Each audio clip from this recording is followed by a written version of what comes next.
Good morning friends, welcome to my channel Anokhi Mohabbat. और आप देख रहे हैं कुछ मोहब्बत ऐसी भी सीज़न 2।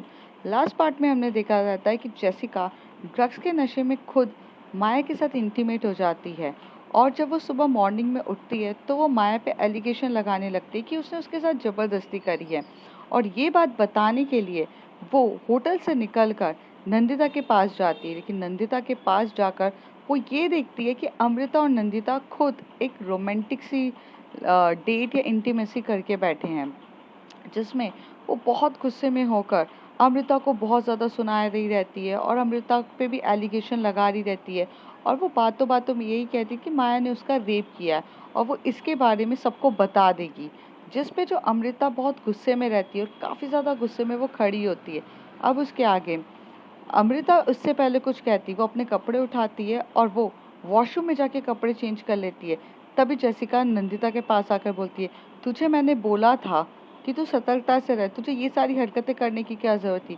नंदिता के भी चेहरे पे बहुत ज़्यादा गुस्सा था जेसिका को लेकर, क्योंकि वो उसे बहुत कुछ सुनाना चाहती थी कि यहाँ पर किसी ने किसी के साथ ज़बरदस्ती नहीं करी है, दे अपनी मर्जी से they do that. But Jessica सुनने के लिए तैयार नहीं थी। जेसिका 4 बातों में गुस्से होकर सुनाई जा रही थी कि तुझे पता है ना ये बड़े लोग कैसे, ये सिर्फ अपनी भूख मिटाने के लिए तेरे पास आते हैं और तू भी इसके झांसे में आ गई। मैंने तुझे कहा था वो अच्छी लड़की है, बट इसका मतलब ये नहीं था कि तुझे ये सब चीज़ें करनी थी। जब उसका मतलब ख़त्म हो गया, एक तो ये इस तरीके की है और माया ने भी मेरे साथ यही सारी हरकतें करी हैं।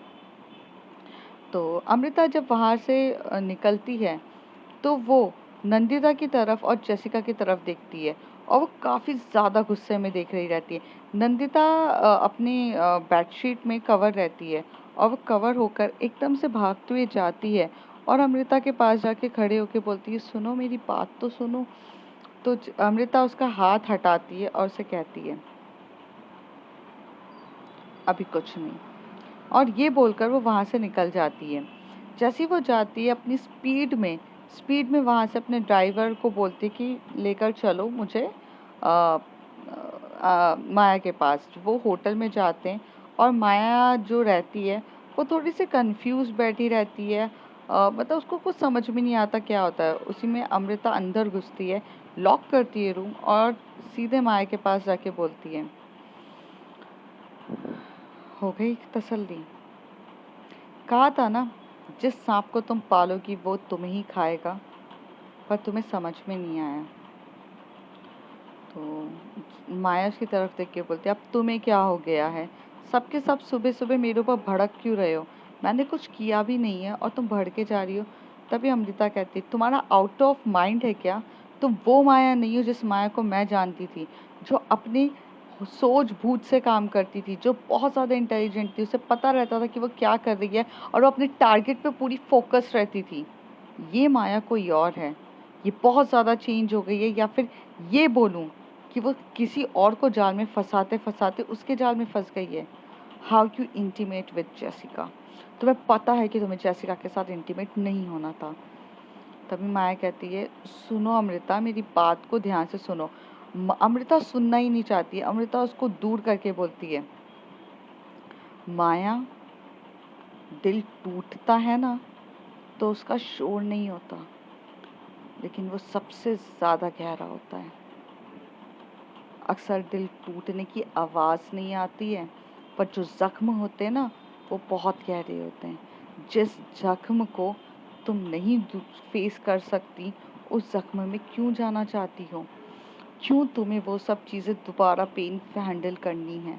क्यों तुम इन सब चीज़ों में दोबारा फंस रही हो? तभी माया कहती है, मैं नहीं फंस रही हूँ अमृता, मेरी बात सुनने की कोशिश करो।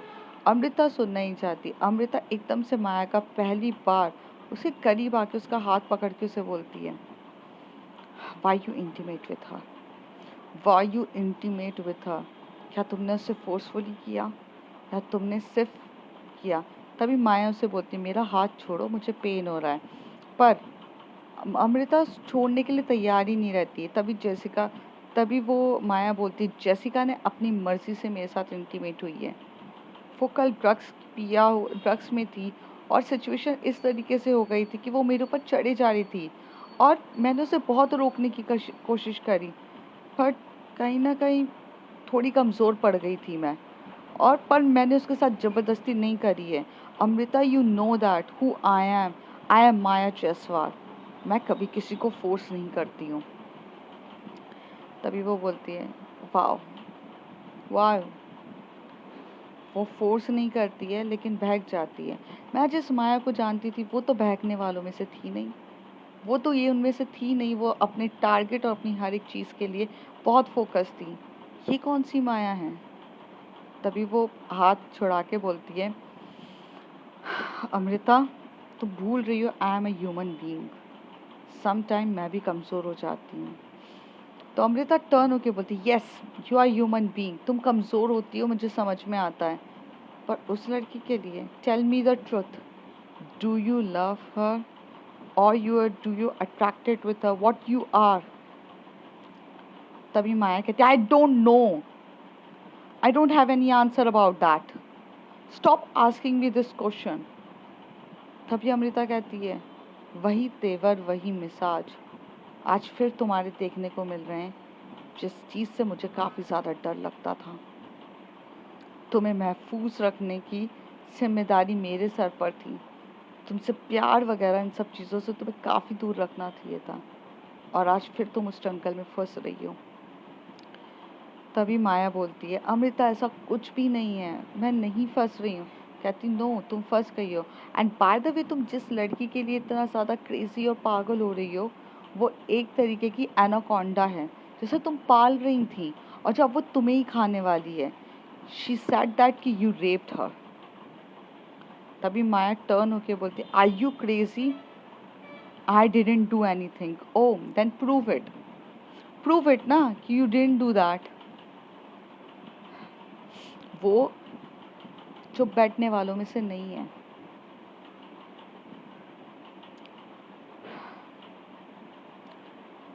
फाइन, मैं किसी को कुछ प्रूव करने नहीं जाऊंगी, माया कहती है। तो अमृता कहती है, वाओ, तुम्हें कौन बोल रहा है कि कुछ प्रूव करो, पर जो रायता अब जो फैल रहा है उसको कैसे समेटोगी? तभी वो कहती है, मुझे पता है कि वो किस हद तक जा सकती है, उस हद को सही करने के लिए मैं बैठी हुई हूँ। हमें यहाँ से मुंबई के लिए निकलना चाहिए। तो कहती है, फ़्लाइट आज शाम की है, तुम्हें भी पता है? तो कहती है, हाँ रेडी हो जाओ।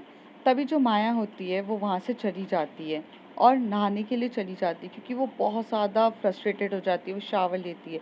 तभी वो सोच रही रहती है कि जेसिका कौन सी हद तक पार हो जाएगी, क्या करेगी। पर जितना वो सोचती या समझती, उससे पहले एक न्यूज़ चैनल पर एक न्यूज़ आती है जिस पे जो जेसिका रहती है वो लाइव होती है, और लाइव रिपोर्टर रहती है।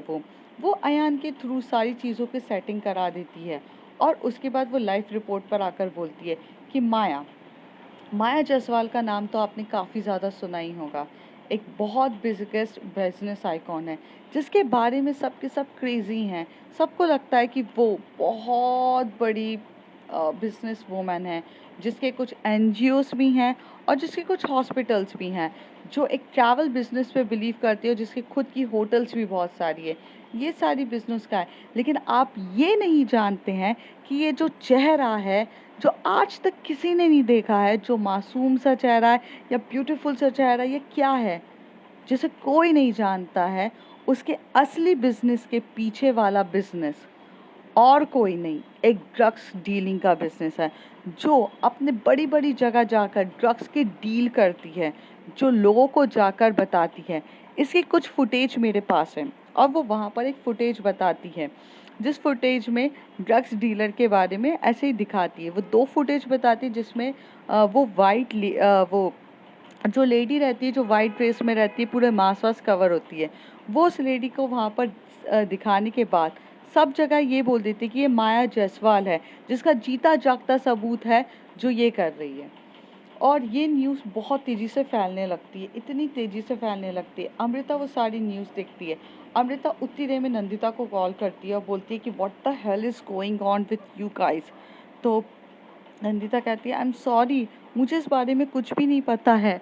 अ, मुझे नहीं पता है, ये जेसिका कर रही है, I am not a part of this. तो कहती है, अपनी दोस्त को संभालो और वो क्या माया का नाम इस तरीके से बदनाम कर रही है। जानती भी है माया कौन है, माया का क्या काम है, माया क्या करना चाहती है, कुछ पता भी है। ये किस तरीके का बेहुदा काम है तुम लोगों का। तभी वहां से नंदिता से कॉल ले लेती है और जसिका, और बोलती है, क्यों सिट्टी बिट्टी गुल हो गई क्या? तुम्हें क्या लगा तुम्हारी माया जायसवाल मेरे साथ जो करना चाहे कर लेगी, नशे में आकर मेरा रेप करेगी और मैं उस बारे में कुछ भी नहीं कहूँगी? समझ के क्या रखा है तुमने मुझे कि मैं चुप बैठने वालों में से हूँ? नहीं, मैं चुप बैठने वालों में से नहीं हूँ। मैं वो लड़की हूँ जो जवाब दूंगी तो इतना कर्रा जवाब दूंगी कि उसके बाद तुम कुछ बोलने लायक ही ना बचो। तो Amrita, this is the game and the game is begin. तभी नंदिता उसे छीनती है और बोलती, जसिका तुम पागल हो चुकी हो, पता नहीं अपने गुरूर और इन सब चीज़ों में कहाँ से कहाँ लिंक कर रही हो। तभी जसिका बोलती है, तुम्हारे साथ वो चीज़ नहीं हुई है ना जो मेरे साथ हुई है, तो तुम्हें कैसे पता चलेगा? वहाँ पर अमृता कहती है, जसिका तुमने कुछ जाने बिना तुमने माया जायसवाल पे उंगली उठा दी। जाकर अगर कुछ सोचोगी तो पता चलेगा कि उस रात क्या हुआ था। शायद तुम्हें याद हो या याद नहीं आए, थोड़ा सोच कर याद करना कि उस रात तुमने क्या किया था। उसके बाद माया पे एलिगेशंस लगाना, और जो एलिगेशन तुमने लगा ही दिए हैं तो उसे प्रूव करो। तुमने बहुत गलत काम किया है। तो तभी वहाँ से जसिका कहती, क्या प्रूफ करना है? प्रूफ मैंने दे दिया। तो कहती है, वेट एंड वॉच, अब हम क्या करते हैं। ये बोलकर यहाँ पर अमृता फ़ोन रख देती है। माया जायसवाल जब नहाकर वापस आती है तो वो बोलती, क्या हो गया है, तुम इतनी टेंशन में क्यों? तो कहते हैं, तुमने एनाकोंडा पाला था ना, उस एनाकोंडा पालने की चीज़ तुम्हें दिखाती हूँ। लो देखो ये अपना एनाकोंडा का वीडियो। तो जहाँ पर माया भी ये सारी फ्लैश चीज़ें हो रही रहती है, माया को काफ़ी ज़्यादा गुस्सा आने लगता है। माया की आंखों में वो गुस्सा, वो पागलपन, वो सब दिख रहा रहता है, और जिसमें वो सामने के सामने गिलास रहता है उस पर अपना हाथ मार देती है, और उसके हाथ मारने के बाद उसमें से थोड़ा सा ब्लड निकलने लगता है, जिसमें अमृता कहती है, माया माया थोड़ा शांत हो जाओ। तभी माया शांत नहीं होती है, उसकी आंखों में वही गुस्सा, वही चीज़ें दिख रही रहती है, जिससे पता नहीं क्यों अमृता को काफ़ी ज़्यादा डर लगता है। अमृता उसे बोलती है, शांत हो जाओ प्लीज़, शांत हो जाओ प्लीज़ प्लीज़, मैं तुम्हारे हाथ जोड़ती हूँ, शांत हो जाओ। तभी अमृता बहुत बोलती है, बहुत प्यार से बोलती है। तभी जब भी माया शांत होती है, माया थोड़ा शांत होती है, बहुत शांत होने की कोशिश कर रही रहती है। तभी वहाँ से अमृता भागती है और वहाँ से एक सिगरेट का पैकेट होता है वो लेकर आती है, और वो उसे जलाती है और माया को देती है। माया उसकी तरफ देखती है तो वो बिल्कुल भी रेडी नहीं रहती पीने के लिए, पर अमृता उसे बोलती है कि just take it little bit, you will be okay. तो वो थोड़ा सा सिप लेती है और बहुत शांति से बैठती है। फिर एक सिप लेने के बाद वो कब सिप लेते लेते अब 2 सिगरेट 3 सिगरेट ख़त्म कर देती है, पता ही नहीं चलता। फिर वो जब थोड़ा शांत होती है, थोड़ा शांत होने के बाद वो कहती है, बस ये नहीं करना चाहिए था जैसिका को। अगर मैं अपने गुस्से पर आई या अपनी बारी पर आई तो मैं उसकी ज़िंदगी तबाह कर दूंगी। वो जानती नहीं है उसने किससे पंगा लिया है, उसे बस ये नहीं करना चाहिए था। तभी वो तभी वो बोलती है कि अब क्या करना है। तो वो कहती है, मेरे लॉयर को फ़ोन करो। तो वहाँ से फिर वो अपने लॉयर को बोलती है और अच्छे से उसे समझाती कि ये जो एलिगेशंस लगाएं इसका मुंह तोड़ जवाब आप दोगे। थोड़ी देर के बाद वो थोड़ा शांत होकर बैठती है और कहती है, भलाई का तो ज़माना ही नहीं है। वो कहावत मुझे याद आ गई, नेकी कर दरिया में डाल।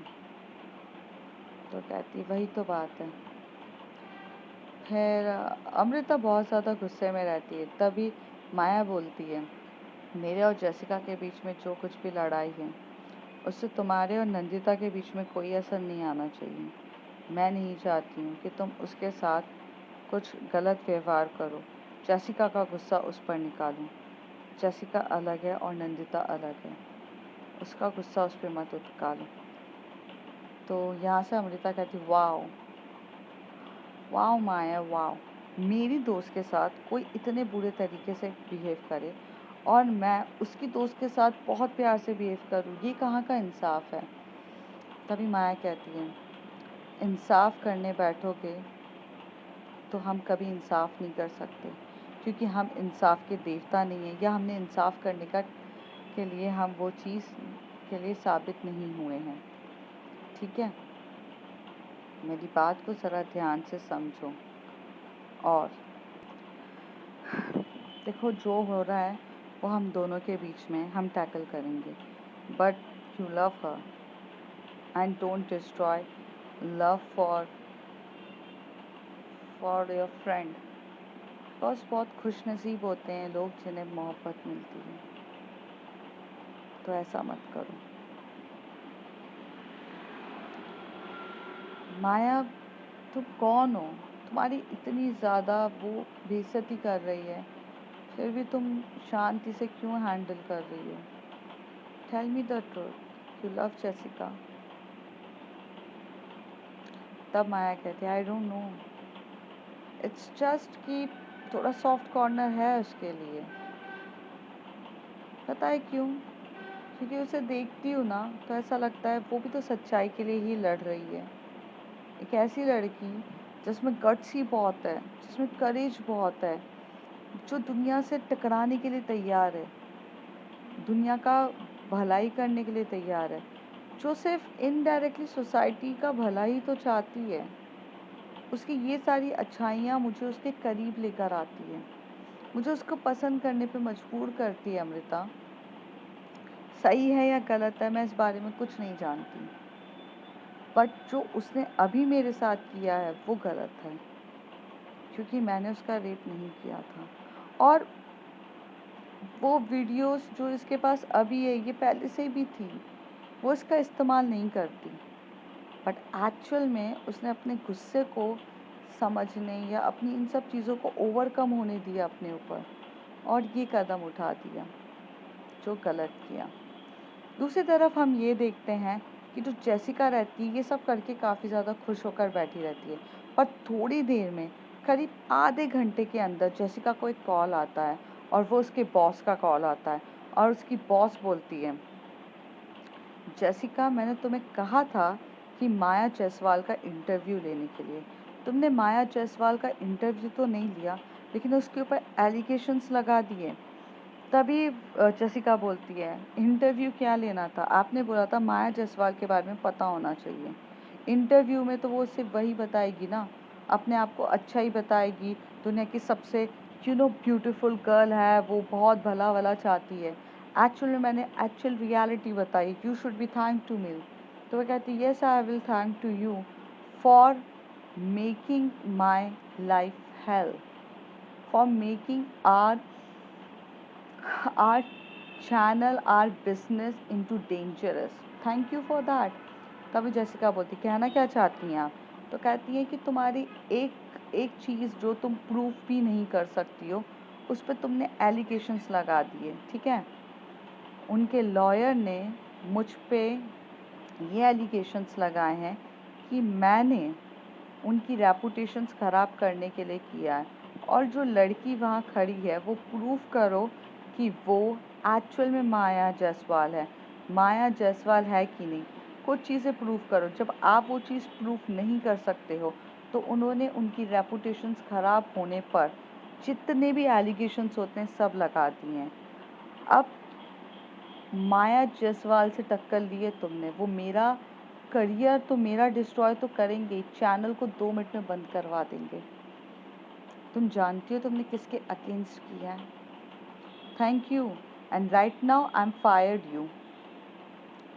मैं तुम्हें फायर्ड करना चाहती हूँ, तुम मेरे साथ काम नहीं कर सकती हो, पर मैं ये कर भी नहीं सकती हूँ क्योंकि जो लॉयर है उसने सबसे पहले यही कहा है कि जेसिका को आप फायर्ड नहीं कर सकते हो, और अगर आपने जेसिका को फायर्ड कर दिया तो इसका मतलब ये है कि आप भी इन सब चीज़ों में शामिल थे और मेरी ज़िंदगी और हेल हो जाएगी। तो यहाँ आओ और उनके सारे सवालों के जवाब दो, ठीक है। तो वो बोलती ठीक है मैं आ रही हूँ। फिर ये दिन तो वैसे ही गुजर जाता है। शाम की इन लोगों की फ़्लाइट रहती है, वो दोनों चले जाते हैं। नेक्स्ट डे जब बात हो रही रहती है तो जहाँ पर जेसिका सबके सामने खड़े होके बोलती है कि इसमें प्रूफ क्या करना, ये माया जायसवाल ही है। तभी वहाँ से उनका जो लॉयर रहता है, जो एडवोकेट रहता है, वो बहुत हाईली क्राइम एडवोकेट रहता है, वो कहता है कि you just saying this is a Maya Jaiswal, okay fine, proof it, it is a Maya Jaiswal. तो तभी वहाँ जेसिका कहती है माया जायसवाल को आज तक किसी ने देखा नहीं है। तभी वहाँ का लॉयर उनको क्रॉस क्वेश्चनिंग करके बोलता है यस, माया जायसवाल को अभी तक किसी ने देखा नहीं है और उसी चीज़ का फ़ायदा आप उठा रही हैं।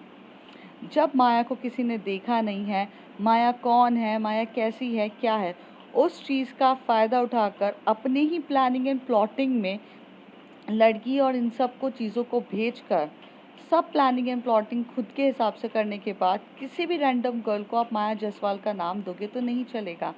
आप उसकी रेपुटेशन को ख़राब कर रहे हैं और ये चीज़ गलत है। तो यहाँ पर जो एडवोकेट रहता है और जेसिका रहते हैं, उन दोनों के बीच में काफ़ी आर्ग्यू चल रही रहती है। एट लास्ट आर्ग्यू और बहुत कुछ होने के बाद जहाँ पर जो हमारा एडवोकेट होता है वो एट लास्ट में ये कहता है कि आप ये प्रूफ कर दीजिए ये माया जायसवाल है, तो मैं ख़त्म बात करूँगा और मैं आपको ये प्रूफ कर देता हूँ कि माया जायसवाल एट दैट प्रेजेंट कहाँ पर थी। पर माया जायसवाल ये सारी चीज़ें प्रूफ होगी नॉट पब्लिकली, क्योंकि माया जायसवाल अपना चेहरा रिवील करना ही नहीं चाहती हैं। तो ये सारी चीज़ें अगर प्रूफ करनी भी है तो कोर्ट के थ्रू होगी। अब आपको तो एक्चुअल में आपके पूरे चैनल को जो भी चीज़ फेस करनी पड़ेगी वो कोर्ट के वहाँ पे फेस करनी पड़ेगी, ना कि यहाँ पर। और ये बात जाहिर सी हो जाती है। जैसे वहाँ से निकलते हैं तो जो माया के चाहने वाले रहते हैं, मतलब एनजीओ को भी वो सपोर्ट करती थी और बहुत सारे लोगों को वो सपोर्ट करती थी।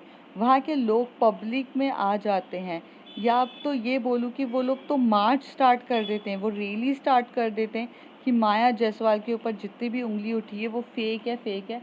और माया जायसवाल के लिए एक ड्रग डीलिंग का काम करना बहुत बड़ी चीज़ आ जाती है उस पर। तो वो ही खुद बोलती है कि आप आकर मेरा खुद का चीज़ें ऑडिट करके जाओ। Income tax department, narcotics department, वो सारे डिपार्टमेंट्स को ये खुद ही इन्विटेशंस देती है कि जिस तरीके से जैसे चेक करना है आप कर सकते हो। तो वहाँ पर पूरी चेकिंग होना स्टार्ट हो जाती है। कुछ 1 और 2 वीक का ये प्रोसीजर रहता है और वो बहुत ज़ोरों शोरों से काम करना स्टार्ट कर देते हैं, बहुत ज़ोरों शोरों से काम करना स्टार्ट कर देते हैं और कोर्ट में केस करना चलना भी स्टार्ट हो जाता है। इस ड्यूरेशन में जो माया रहती है वो जेसिका से कभी मिलती ही नहीं है, लेकिन जेसिका बहुत कोशिश करती है कि वो माया से कांटेक्ट कर सके। फिर एक दिन क्या होता है कि जो जेसिका एक बहुत ज़्यादा हार जाती है और हार के एक जगह बैठती है जहाँ पर जो लोग रहते हैं, जो माया के सपोर्टर्स रहते हैं, एनजीओ वाले, वो जेसिका को जैसी अकेले देखते हैं वो लोग जेसिका पे जाके अटैक करना स्टार्ट कर देते हैं, जेसिका को मारना स्टार्ट कर देते हैं, जेसिका के पीछे पड़ जाती है। जेसिका वहाँ से भागते हुए जाती है, भागते हुए इधर उधर टकराती है और जैसी वो बहुत टकरा कर एकदम से वहाँ पर माया खड़ी रहती है, वो माया के पास जाकर टकरा जाती है और माया के ऊपर गिरती है। तभी माया उसे बहुत अच्छे से कंसोल करती है और पकड़ के बोलती है ठीक हो तुम। और वो वहाँ पर जितने भी एनजीओ वाले रहते हैं वो उन्हें बोलती है कि आप लोग क्यों मार रहे हैं इस लड़की को। तभी वो लोग कहते हैं आपको पता भी है इसने हमारी देवता जैसी माया जायसवाल, जो हमारी रोटी पानी पीने इन सब का इंतज़ाम करती है, उसके ऊपर इसने उठाया है। तो वो लड़की वहाँ से, मतलब माया खुद वो रहती है, लोगों को नहीं पता रहता है क्योंकि माया को किसी ने नहीं देखा रहता है, सिर्फ जेसिका, नंदिता और अमृता, इसके अलावा किसी ने भी नहीं देखा रहता, यहाँ तक कि उसके खुद के एडवोकेट ने नहीं देखा है और रागिनी ने देखा रहता है। तभी वो आगे आकर बोलती है देखिए आप सही हैं कि आपकी माया जो होंगी वो बहुत बड़ी सेलिब्रिटी हैं, वो बहुत अच्छी हैं, पर अगर वो इंसान सच्ची हैं तो उनका प्रूफ तो ऑलरेडी कोर्ट में हो जाएगा। पर कोर्ट के बाहर आप क्यों इंसाफ कर रहे हो? आप क्यों किसी को मार रहे हो, पीट रहे हो? ये तो गलत है ना। आपकी खुद माया मैम ये नहीं चाहती हैं कि ऐसे चीज़ें जाएं। अगर उनको ये सारी चीज़ें करनी होती तो ये लड़की यहाँ तक खड़ी भी नहीं होती। माया की इतनी पावर है कि ये लड़की कब की गुमशुदा हो चुकी होती। बट माया मैम ने ऐसा नहीं किया है। माया मैम सामने वाले की कदर और इंसाफ पे भरोसा करती हैं। अगर वो गलत है या अगर वो चीज़ें होंगी तो सबको दिख जाएगी, लेकिन अगर वो नहीं है तो नहीं दिखेगी। और अगर आप उनके समर्थक हैं तो मैं सिर्फ इतना ही चाहूँगी कि आप सिर्फ और सिर्फ सच्चाई का साथ दीजिए और इंतज़ार करिए। और please it's my kindly request to you कि आप ऐसे खुद खड़े होकर मारना पीटना स्टार्ट ना करिए। जैसी ये बातें कहती है कि वहाँ पर एक लड़की रहती है, वो आकर बोलती है, प्लीज़ माया मैम अगर होती तो वो भी यही कहती जो इन्होंने कहा है, और वो और कोई नहीं, वो रागनी रहती, आप प्लीज़ जाइए। और ऐसे करके वहाँ से चली जाती हैं। माया टर्न होती है और वो देखती है कि बहुत ज़्यादा खून बह रहा है हाथों से, क्योंकि जब जेसिका भाग रही रहती है वो गिर जाती है तो हाथों से खून बहता है और घुटनों में भी लग जाती है। और वो खड़ी भी नहीं हो पा रही रहती है। माया उसको कंधे से लगाती है और बहुत साइड से बोलती है रागनी से कि कार का गेट ओपन करो और हमें डॉक्टर के पास चलना चाहिए। तो कहती है ठीक है। तो गेट ओपन होता है और दोनों डॉक्टर के पास जाने के लिए रेडी हो जाते हैं। रागनी भी रहती है और माया भी रहती है। जो रागनी रहती है वो बोलती है कि मैम आप थोड़ा डिस्टेंस पे बैठिए, पता चला फिर से कोई सामने वाला आप पे रेप केस की बातें करने लग जाए। तो उसमें जो यहाँ पर हमारी जेसिका रहती है वो रागनी की तरफ घूर के देखती है और रागनी उसे जवाब देकर बोलती है, क्यों, गलत कहा क्या? क्योंकि पिछली बार मदद करने का सिला तो यही दिया था आपने। मैम छोड़िए, आपको तो कुछ लेना देना भी नहीं होना चाहिए। तभी माया कहती है, रागनी काम डाउन, शांत हो जाओ, कुछ नहीं होगा लड़ाई झगड़ों से। और फिर वो डॉक्टर के पास जाते हैं, वो लोग हॉस्पिटल में जाते हैं और वहाँ पर रागनी बोलती है, माया मैम आप प्लीज़ कार से मत उतरिए, मैं सारे काम कराती हूँ। तो वो कहती है ठीक है तुम जाओ। तो यहाँ पे रागनी हाथ पकड़ती है और हाथ पकड़ के डॉक्टर के पास लेकर जाती है, जहाँ पर डॉक्टर उसका पूरा प्रॉपरली उसके वाउंड वगैरह साफ कर रहे रहते हैं। तभी वो एकदम से डॉक्टर से चीज़ें बोल देती है कि क्या अगर कभी किसी इंसान की कुछ मेमोरी का कुछ पार्ट चला गया हो, उसे कुछ याद नहीं आ रहा, क्या एक ज़रिया है कि मैं कुछ याद कर सकूं? क्या मैंने उस दिन क्या किया है, कुछ हो सकता है? तो वो कहती है हाँ, एक बहुत अच्छा प्रोसीजर है जिसे हिप्नोटाइसिस कहते हैं। अगर आप अपनी कुछ चीज़ें ज़िंदगी की भूल चुके हो तो आप हिप्नोटाइज से के थ्रू वो सारी चीज़ों के बारे में पता लगा सकते हो और जान सकते हो, and that is very nice. तो कहती कि डॉक्टर यहाँ मेरा हिप्नोटाइज कौन कर पाएगा? तो कहते हैं मैं कर सकता हूँ, बट मेरे सीनियर डॉक्टर हैं जो कल आपके पास अवेलेबल होंगे, आप आइए और वहाँ से बात करिए, वो बहुत अच्छे डॉक्टर हैं। तभी रागनी कहती तुम्हारा वाउंड सही नहीं हुआ क्या? तो कहते तभी वहाँ डॉक्टर बोलता वाउंड तो साफ हो चुका है, आप ले जा सकते हैं। तो यहाँ पर जो रागनी है वो अच्छे से जेसिका को लेकर जाती है और वो अंदर लेकर जाती है। जैसे ही दोनों सब बैठ चुके रहते हैं, माया तो पहले से वहाँ बैठी हुई रहती है। फिर जब गाड़ी चल रही रहती है तो कुछ ऐसे मुंबई की कुछ सड़कों में ऐसे धचकी देना स्टार्ट हो जाते हैं, जिसमें जो जेसिका रहती है वो माया के ऊपर गिर रही रहती है। माया उसे अच्छे से मतलब संभालती भी है और कुछ बदले में नहीं देती है। जेसिका उसकी तरफ देख रही रहती है, पर माया उसी तरफ एक बार भी नहीं देखती है, बस उसे हाथ से पकड़ी रहती है कि ताकि वो ना गिरे। बहुत प्यार से जसिका देख रही रहती है। जसिका के दिमाग में चलता है, जिस लड़की पे मैंने इतने एलिगेशन लगाए, जिसी के लोग समर्थक मुझे मारने के लिए तैयार हो गए, वो औरत ने, वो लड़की ने मुझे क्यों बचाया, वो लेडी ने मुझे सेफ क्यों किया? बहुत सारे सवाल चल रहे रहते हैं। पर रागिनी जो रहती है वो जसिका को बोलती है तुम सीधे बैठो। तो माया कहती है, रागिनी काम डाउन, मैं कर लूँगी ठीक। तो वो उसे बोलती है कि तुम्हारा फ्लैट आ चुका है, तुम जाओ। तो